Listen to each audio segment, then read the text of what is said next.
Buenos días, es un gusto estar con ustedes nuevamente en este tiempo de culto.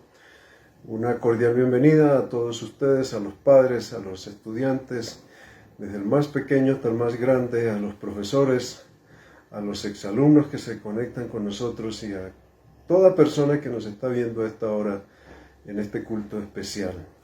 Y quiero dar una cordial bienvenida a una familia que se integra con nosotros a partir de esta semana, la familia Landines Flores con sus dos hijos en bachillerato, así que les damos una cordial bienvenida. Quiero, como hace 8 días, compartirles algunos textos que tienen que ver con la fortaleza que necesitamos en el Señor. El Salmo 28:7 dice: Jehová es mi fortaleza y mi escudo. En él confió mi corazón y fui ayudado, por lo que se gozó mi corazón y con mi cántico le alabaré. Y el Salmo 13 también dice: Mas yo en tu misericordia he confiado, mi corazón se alegrará en tu salvación, cantaré a Jehová porque me ha hecho bien. Que esta semana, como todos los días de nuestra vida, pongamos nuestra fe y confianza en el Señor. No solo debemos confiar en Dios por su salvación eterna, sino también en nuestra vida cotidiana, en nuestros problemas, en nuestras dificultades, en nuestras alegrías, en nuestras cosas que Dios nos da. Que recibamos el consuelo de estas escrituras, de que podemos confiar en Dios, en nuestras necesidades, en cada una de nuestras familias. Así que, bienvenidos a esta tercera semana de trabajo escolar, que pronto nos volveremos a encontrar físicamente, y que disfruten de este tiempo de compartir las alabanzas, la palabra, y al final algunos de los momentos de nuestros estudiantes en este inicio de año. Que Dios les bendiga y les guarde.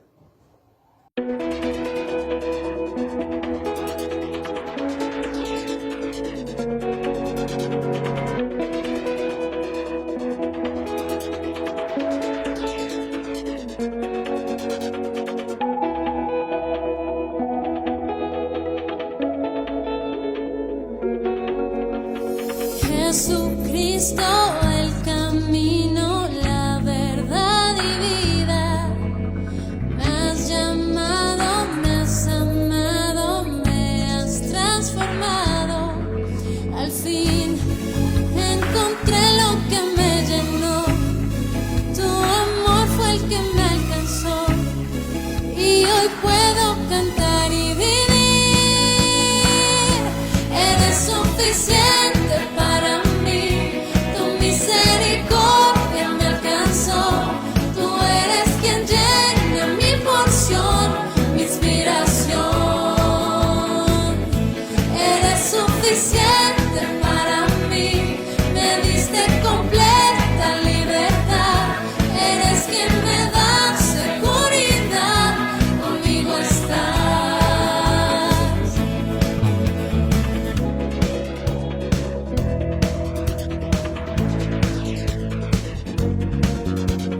Jesucristo, el camino, la verdad y vida.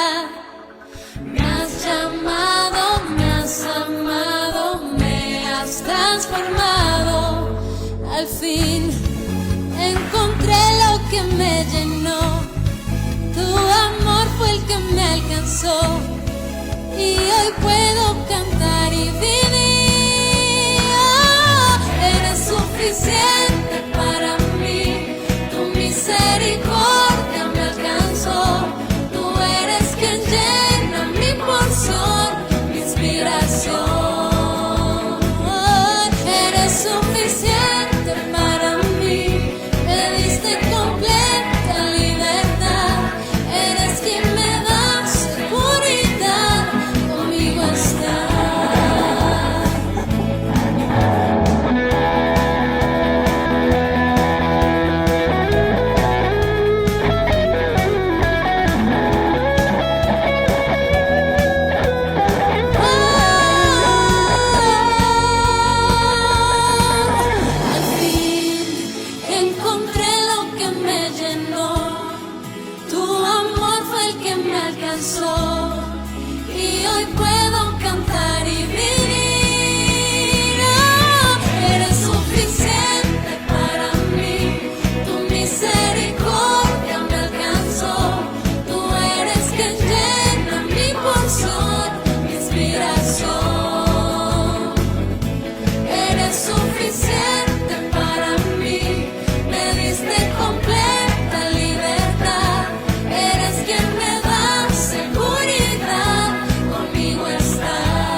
manos vacías que tú llenaste.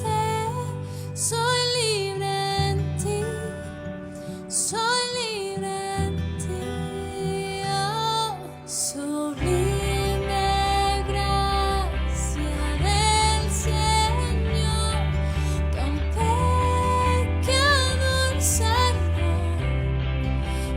Oh, fui ciego, mas hoy veo yo, perdido y Él me halló. Ahora puedo ver.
quebrantado fue para darnos su salvación. Oh.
Jan Hus nació en Bohemia en el año 1369 y murió en Constanza en 1415. Fue impulsor de la reforma eclesiástica checa y nació en una familia campesina pobre del suroeste de Bohemia. Sin embargo, consiguió estudiar teología y artes en la Universidad de Praga y ordenarse sacerdote en el año 1400. 2 años después, fue nombrado rector de la universidad. Bajo la influencia del inglés John Wycliffe, Jan Hus empezó desde 1405 a predicar contra la excesiva riqueza de la Iglesia y la inmoralidad del clero, reclamando la vuelta a la pureza del mensaje evangélico, la predicación en la lengua checa que podía entender el pueblo. Su influencia se vio acrecentada por la crisis en que se hallaba sumida la Iglesia de Roma por el cisma de Occidente, así como por la reacción nacionalista checa contra la minoría alemana, iniciada con la lucha por el control de la Universidad de Praga. Hus fue excomulgado por el Papa en 1411, pero continuó su campaña y publicó su tesis en su libro principal, De Ecclesia se llamaba. Fue llamado a justificarse al Concilio de Constanza en 1415, a donde acudió con un salvoconducto del emperador Segismundo. Una vez allí, se negó a retractarse de sus ideas y fue quemado en la hoguera por orden del emperador. La influencia y el legado de Jan Hus ha pervivido hasta la actualidad en la corriente religiosa de los hermanos moravos. Junto con John Wycliffe, Jan Hus es considerado el principal precursor del movimiento religioso que marcaría la historia europea de los siglos XVI y XVII, la Reforma Protestante, iniciada en 1517 con la divulgación de las tesis de Lutero. Jan Hus y el profeta Elías vivieron en tiempos turbulentos, tiempos difíciles, pero ambos se sostuvieron en su fe y en sus creencias como viendo al invisible. Mientras Elías no vio muerte por decisión divina, Jan Hus tuvo que pasar por las llamas temporales como consecuencia de su decisión de vivir bajo la soberanía de Dios. Continuamos hoy la historia de Elías en el capítulo 17 del primer libro de Reyes, que es la historia de dos personas que tomaron caminos diferentes. Elías decidió seguir a Dios por el camino angosto, a pesar del sufrimiento que experimentó por esto.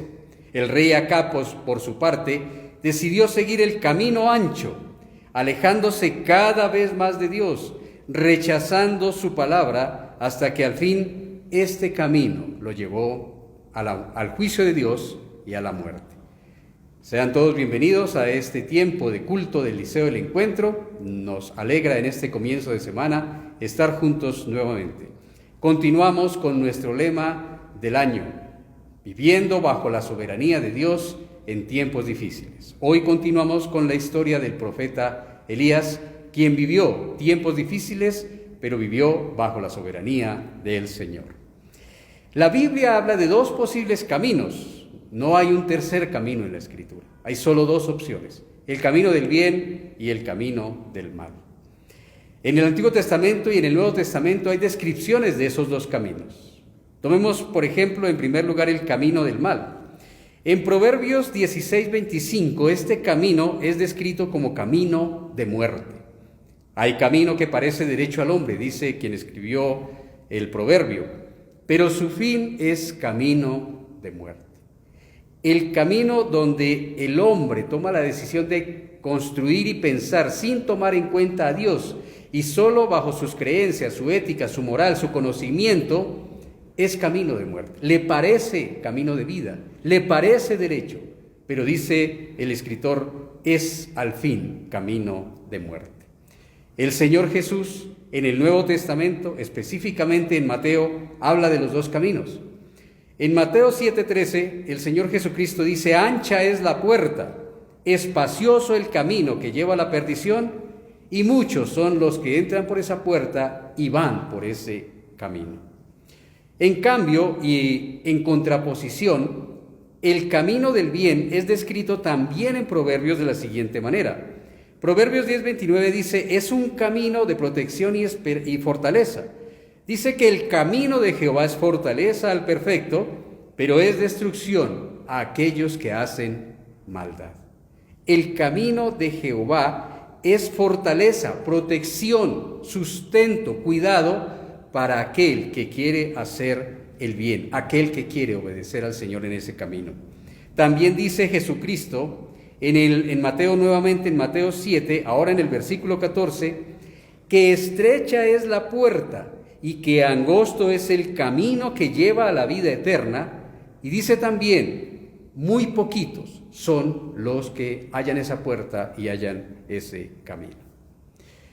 Frente a lo planteado, entonces, ¿qué camino tomó Acab? Acab tomó el camino del mal. El rey de Israel, el hijo de Omri, el rey que es confrontado por el profeta Elías, es un hombre, un rey, poderoso en la tierra, poderoso en su contexto, poderoso en Israel, que tomó el camino del mal, camino que le llevó al juicio de Dios. Acab fue desobediente al Señor abiertamente. Ya lo hemos visto. Vamos a leer en Reyes, en el primer libro de los Reyes, en el capítulo 17, los versículos de el 1 al 5. Entonces Elías, el tisbita, que era de los moradores de Galaad, dijo a Acab: vive Jehová Dios de Israel, en cuya presencia estoy, que no habrá lluvia ni rocío en estos años, sino por mi palabra. Y vino a él la palabra de Jehová diciendo a Elías: apártate de aquí, vuélvete al oriente y escóndete en el arroyo de Querit que está frente al Jordán. Beberás del arroyo, yo he mandado a los cuervos que te den allí de comer. Y él se fue Elías fue e hizo conforme a la palabra de Jehová, se fue y vivió junto al arroyo de Querit que está frente al Jordán. En el mensaje anterior vimos cómo Acab, el hijo de Omri, dice la Escritura en el capítulo 16, en los últimos versículos, que le pareció cosa ligera andar en los pecados de Jeroboam, el hijo de Nabat, el primer rey de Israel, que trajo la idolatría al pueblo de Israel. Aparte de la idolatría de Jeroboam, Acab participó en esa idolatría, pero también tomó por mujer a Jezabel, que era la hija de Edbaal, el rey de los Sidonios, y esa mujer era adoradora del dios falso Baal. Entonces ella inclinó el corazón de Acab para ir también y servir, como dice el versículo 31 del capítulo 16, que Acab fue y sirvió a Baal y lo adoró. Además de eso, en Samaria, la ciudad que él edificó, hizo un templo y también hizo un altar para este dios falso Baal. Acab hizo todo para atraer el juicio de Dios sobre su vida.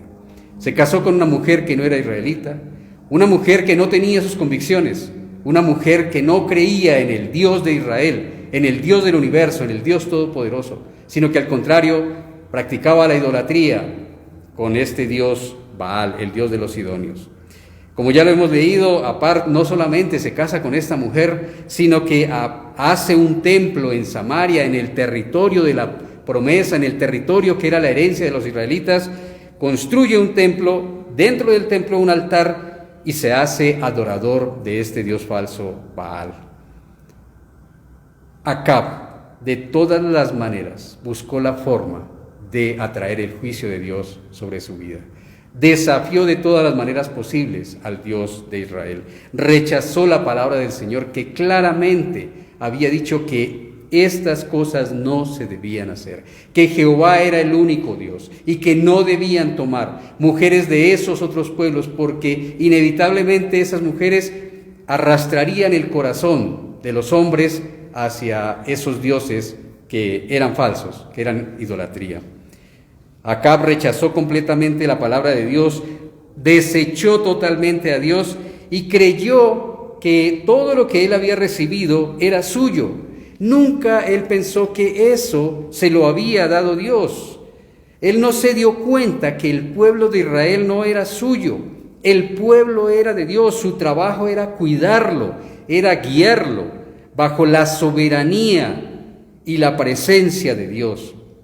Hizo todo lo contrario, alejó al pueblo de Dios, le enseñó el mal, le enseñó a practicar el mal en la idolatría, se enseñoreó del pueblo, lo llevó al pecado y lo llevó a la abominación. Este es el camino que Acab ha decidido recorrer. Hoy en día también nosotros encontramos a nuestro alrededor muchos Acabs. Personas que creen que sus bienes, su poder, su familia, su iglesia, su vida, todo eso lo obtuvieron solamente por sus méritos. Que todo es suyo y que pueden hacer lo que les plazca con su vida y con lo que Dios les ha dado. Es lamentable que, suponiendo esto, estas personas crean que pueden hacer cualquier cosa que les venga en voluntad, con su familia, con su dinero, algunos con la iglesia de Dios, en general con su vida. Yo pregunto, ¿es usted un Acab? ¿Es usted una persona que cree que puede hacer lo que le plazca y que no tiene que darle cuentas a Dios? Esta es una evidencia clara de una persona que no vive bajo la soberanía de Dios. Ese pensamiento, esa idea y esa forma de vida, ese estilo de vida, en que la persona piensa que puede hacer lo que quiera según su beneplácito y según su voluntad, sin tener en cuenta la palabra de Dios y sin tener en cuenta a Dios, esa es una característica de alguien que no vive bajo la soberanía de Dios, que va por el camino ancho, que va por el camino del mal, que va por el camino del juicio y que va por el camino de la destrucción, como acá. Ese castigo del que habla Elías se traduce en una sequía que traería pobreza, hambre, sufrimiento y muerte al pueblo de Israel. Dios va a castigar a Israel y desafía a los seguidores de Baal, porque este Baal era considerado el dios del clima. Y cuando el Señor dice, voy a detener la lluvia, les está diciendo, ahora muéstrenme dónde está el poder de su dios Baal, que dicen ustedes que es el dios del clima. Lo mismo hizo el Señor con las plagas de Egipto. Esos dioses que Egipto tenía, ellos creían que esos dioses controlaban el río, las plagas, el aire, todo. Y el Señor, al traer esas plagas, le demuestra a Egipto que Él es el Dios de todo. Aquí hace lo mismo. Debido a esas alianzas con esos pueblos paganos, Israel sí tenía paz y prosperidad. Acab construyó una fuerte defensa militar, pero eso no le servía contra la sequía. Los ejércitos no sirven frente al juicio de Dios. La tecnología, por más avanzada, no puede detener el juicio de Dios.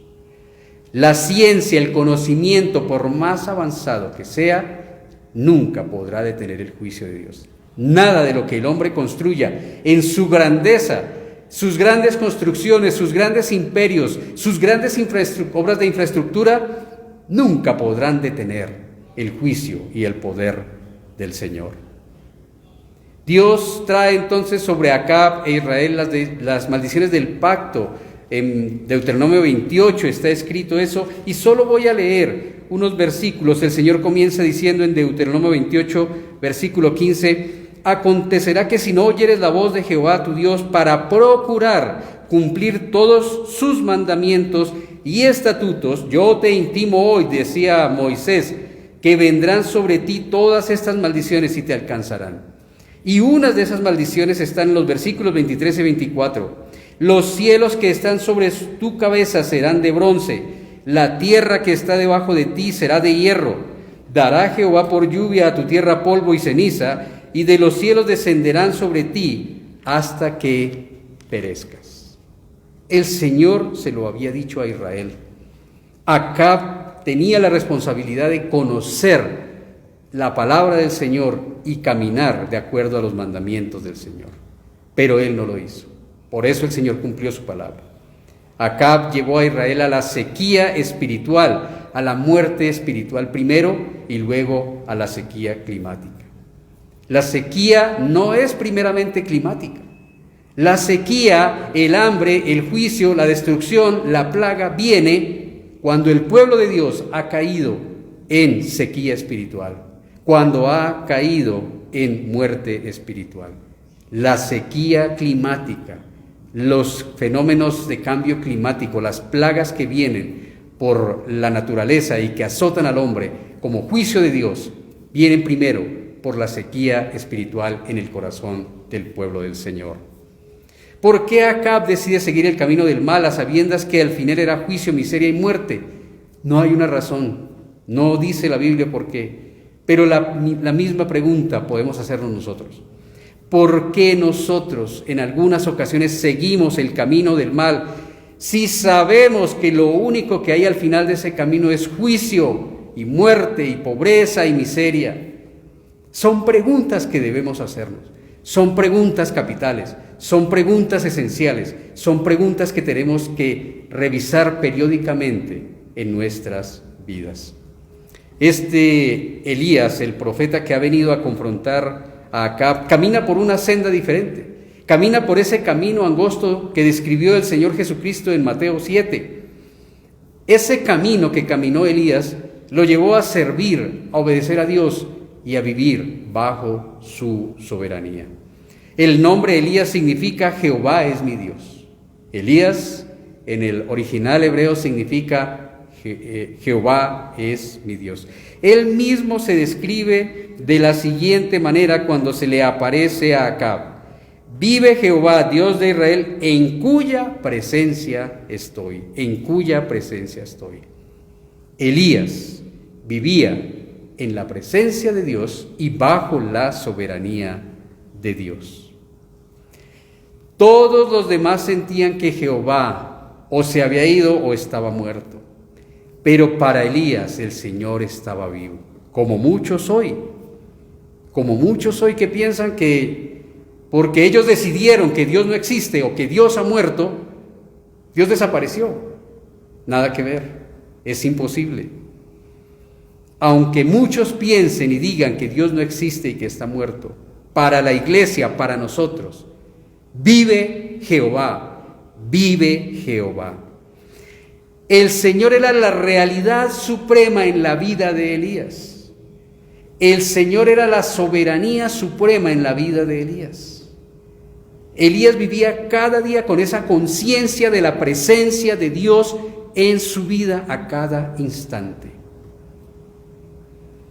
En cuya presencia estoy, continúa diciendo Elías. Él estaba en la presencia de Acab, estaba frente al rey, pero estaba consciente que más allá de Elías estaba en la presencia de alguien más grande que un rey terrenal. Él de alguna manera estaba consciente que estaba en la presencia del Dios invisible, como viéndolo. Elías vivía delante del Señor, en la presencia de Dios, en la soberanía de Dios. Ese era su estilo de vida. Y hablaba con él. Miren los versículos 2, 8 y capítulo 18, versículo 1. Vino palabra de Jehová a Elías diciendo esto. Versículo 8. Vino a Elías luego a él palabra de Jehová diciendo lo siguiente. Versículo 18, 1. Pasados muchos días vino palabra de Jehová a Elías en el tercer año diciendo lo siguiente. Qué privilegio de Elías. El Señor hablaba audiblemente con él. Pero el Señor también habla con nosotros hoy a través de su palabra. Lo que pasa es que nosotros, en varias ocasiones, en diferentes ocasiones, no queremos escuchar su voz. Y cuando el Señor le hablaba, Elías obedecía. Versículo 5 del capítulo 17 del primer libro de Reyes. El Señor le habla y dice el versículo 5, y él, Elías, fue e hizo conforme a la palabra del Señor. Elías solo esperaba que el Señor hablara y él obedecía. Eso es vivir bajo la soberanía de Dios. Es si entendemos y comprendemos y escuchamos la palabra del Señor, lo único que podemos hacer es hacer conforme a la palabra del Señor. Vivir bajo la soberanía de Dios y en la presencia de Dios fue lo que fortaleció a Elías para pararse con valentía frente a este rey y enfrentar lo espiritual, todo lo que venía, el poder de este rey y de su esposa que se iban a venir con todo contra él. Pero el vivir en la presencia de Dios y bajo la soberanía de Dios fue lo que le dio la fortaleza, la fuerza, la valentía a Elías para pararse delante de todo lo que venía en aquel tiempo que vivía, que era muy difícil, y enfrentarlo sin temor. Dios sabía que para tiempos difíciles como esos, para los tiempos de Acab, se necesitaba un profeta valiente. Se necesitaba un hombre con el carácter, el temperamento y la fuerza de Elías que desafiara la maldad de ese mundo hostil y altanero con Dios. De la misma manera, hoy Dios nos ha llamado a nosotros y nos ha puesto, y somos unos privilegiados de estar en este momento de la historia, ser parte de este momento de la historia y haber sido llamados por Dios para este momento especial. Si Dios nos puso aquí es porque Él sabe que va a usarnos y que su poder estará con nosotros y va a hacer grandes cosas con su iglesia y con su pueblo en este momento tan crítico de la sociedad humana. El escritor de Reyes escribió este libro, ¿para qué? Para que el pueblo viera por la historia de su propia nación las consecuencias de no someterse a la soberanía de Dios y las consecuencias de caminar por el camino del mal. Acab, y junto con Acab, Israel escogieron el camino del mal, por lo tanto la muerte. No amaron a Jehová, no atendieron su voz, no quisieron seguirlo. Elías, por el contrario, escogió amar al Señor, atender su voz, seguir el camino de Dios, vivir bajo la soberanía de Dios. Por tanto, Jehová fue para Elías vida. Jehová fue para Elías protección, Jehová fue para Elías el sustento de su vida, y el Señor prolongó sus días. Y Elías habitó la tierra que Dios le prometió a sus antepasados, a los patriarcas, a Abraham, a Isaac y a Jacob. Y a más que eso, le libró de la muerte, lo llevó a su reino eterno, donde le veremos pronto. Volviendo a Proverbios, en Proverbios capítulo 14, versículo 12, dice lo siguiente, dice que hay camino que al hombre le parece derecho, pero su fin es camino de muerte. Acab y Elías ilustran perfectamente lo que sucederá a quienes siguen uno de estos caminos. Quienes sigan a Elías por el camino del bien bajo la soberanía de Dios serán cincelados por la mano del maestro y el cincel del maestro. ¿Enfrentarán días difíciles? Claro que sí. ¿Enfrentarán argumentos diabólicos y el desprecio del mundo? Es lo que dice la Escritura. Pero tendrán también y podrán confiar en Dios para su sustento. Serán instrumentos útiles en sus manos, como Elías lo fue en el tiempo de Acab. Quienes sigan a Acab en el camino del mal, que es el camino del diablo, disfrutarán de muchos placeres, probablemente. Tal vez tendrán tranquilidad, paz, prosperidad por algún tiempo, la compañía de las multitudes que van por el mismo camino, así como Acab era seguido por las multitudes de Israel en su tiempo, en su camino de mal, pero ese mismo camino los llevará solo a la sequía, al juicio, a la confusión perpetua, a la tribulación eterna, que son las recompensas del camino del mal. Tengamos siempre en cuenta esto, iglesia. Revisemos hoy nuestras vidas.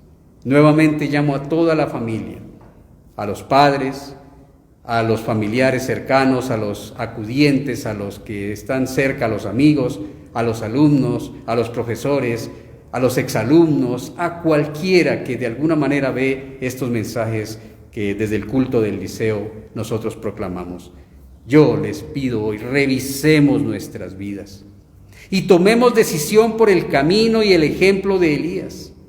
Decidamos hoy seguir el camino de Dios. Decidamos hoy vivir como Elías, en la presencia de Dios y bajo su soberanía. Porque a pesar de los sufrimientos temporales del camino angosto, al final, Él mandará por nosotros sus carros de fuego como los mandó por Elías. Nos llevará como Elías a su morada eterna y viviremos con Él por siempre y para siempre. Señor, bendice a esta comunidad, bendice a cada familia, Señor, a cada familia que ha perdido familiares, que sabe que ha perdido amigos, conocidos en esta tragedia por esta enfermedad. Señor, bendice a aquella familia que ha visto reducidos sus ingresos aún por este tema de la pandemia. Señor, pero ayúdanos a nosotros, en medio de una sociedad que se convulsiona, en medio de una sociedad egoísta y ególatra, en medio de una sociedad atea, agnóstica, incrédula, ofensiva contra ti, tu palabra, a pararnos firmes como Elías se paró frente a Acab, confiados en ti, confiando en que tú nos cuidas, confiando en que tú nos sostienes, confiando en que tú tienes futuro y propósito para nuestras vidas.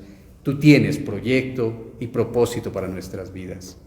Señor, enséñanos cada día a vivir bajo tu voluntad, en tu presencia como Elías, a obedecer como Elías, a servirte como Elías, Señor, y a vivir una vida digna y de testimonio como la vida de Elías. Señor, ayúdanos a vivir en tiempos difíciles bajo tu soberanía. En el nombre de Cristo Jesús oramos. Amén. Muchos sueños, San José. Veía la luna, el sol y las estrellas postradas ante él. Y mira lo que le regaló el Padre, una túnica genial. Era de muchos colores, lo hacían especial. Soñador José, un hombre fiel. El Señor siempre estaba con él, le mostraba lo que iba a hacer y no había nadie.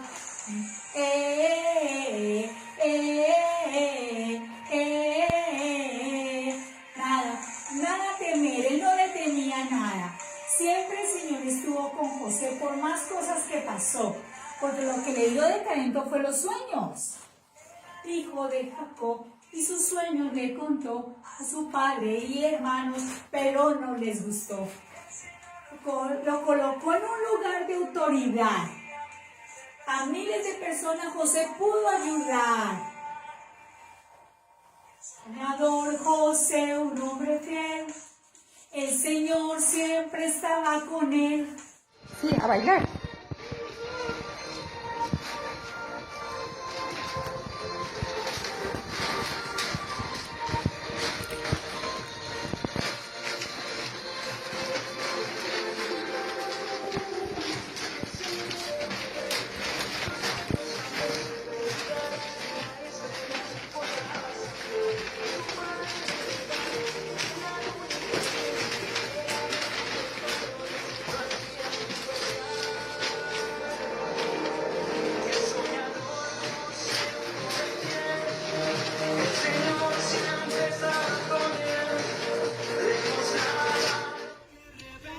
Muchos sueños a José veía la luna y estrellas postradas ante él. Su padre le regaló una túnica genial, era de muchos colores, lo hacían especial.